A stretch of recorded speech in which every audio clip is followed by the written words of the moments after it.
চারদিকে Epstein files নিয়ে বিশাল তুলকালাম চলছে। কিছু ছবি, কিছু ইমেইলের খণ্ডাংশ, কিছু নিউজ, অনুমান, পেজের উপর পেজের নথিপত্র, হাজার রকম স্পেকুলেশন আর এমন সব ব্যক্তির নাম উঠে আসছে যা মুহূর্তেই চারদিকে এই টপিককে ভাইরাল করার জন্য যথেষ্ট। এবং সেটা হয়েছেও। যে যার মতো এই টপিকে কথা বলছে, যে যার মতো যেমন খুশি তেমনভাবে এই টপিকটাকে সাজিয়েছে, ম্যানিপুলেট করেছে, জঘন্য ব্যাপারগুলোকে আরও অনেক বেশি এক্সট্রিমে নিয়ে গিয়েছে শুধুমাত্র ভিউজ আর ডলারের আশায়, যেগুলো পরবর্তীতে ফ্যাক্ট চেকিং এর মাধ্যমে আলাদা করতে হয়েছে। এখন প্রশ্ন হচ্ছে, আপনাদের হাজার হাজার মেইলের রিকোয়েস্টের পরেও আমি কেন এই বিষয়ে কথা বলিনি আর বলতেও চাই না, বরং বাকি সবাই যেভাবে হুমড়ি খেয়ে এর পিছে লেগেছে সেটাও উচিত না। এর পেছনে আসলে বেশ কিছু কারণ আছে, যার মধ্যে সবচেয়ে বড় কারণ হলো এই কেসের নৃশংসতা, ভয়াবহতা আর প্ল্যাটফর্ম হিসেবে সোশ্যাল মিডিয়া। একটু ব্যাখ্যা করি।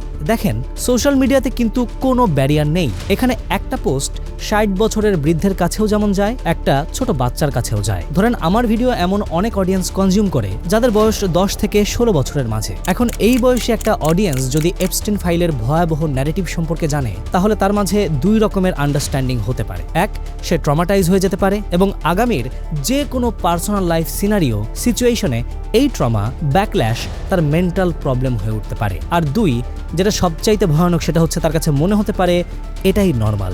বিশ্বাস করতে কষ্ট হলেও সত্য, আমি নিজেই এমন অনেক পোস্ট দেখেছি যেখানে এই কেসের মূল হোতা জেফ্রি এপস্টেইনকে হিরো আকারে উপস্থাপন করা হয়েছে। বলা হয়েছে তার টাকা আছে, সে করেছে, যার নাই সে তো হিংসা করবেই। চিন্তা করে দেখেন কত কিসিমের মানুষের বসবাস আমাদের এই সোশ্যাল মিডিয়াতে। এছাড়াও আরো অনেক রকম কারণের মাঝে আছে এই কেসটা কিন্তু এখনো চলমান, আইনি এবং অসম্পূর্ণ। শুধুমাত্র স্পেকুলেশনের ভিত্তিতে যে কেউ এখানে ভিলেন হয়ে যেতে পারে। যে কোনো ভিলেন যে ট্রুলি ক্রাইমটা করেছে সে ছাড়াও পেয়ে যেতে পারে। কিন্তু তথ্যভিত্তিক আলোচনা, জার্নালিস্টিক অ্যাপ্রোচের তোয়াক্কা না করে যেভাবে ভিউজ কামানোর দৌড়ে মিডিয়া থেকে শুরু করে সাধারণ জনগণ এর পিছে লেগেছে, তাতে উপকারের চেয়ে ক্ষতি বেশি বলে আমি মনে করি। বরং কিছু বিষয়ে কথা বলতে আসলে সময় প্রয়োজন, সঠিক তথ্যের জন্য অপেক্ষা করা প্রয়োজন, জার্নালিস্টিক অ্যাপ্রোচ মেইনটেইন করা প্রয়োজন। অথচ ম্যাক্সিমাম আলোচনায় আমি একটা ডিসক্লেমার পর্যন্ত দেখিনি। এই লেভেলের বিভৎস, কৃপি, গা গুলানোর মতো আলোচনা কি তাহলে আমাদের জন্য নর্মালাইজড হতে যাচ্ছে?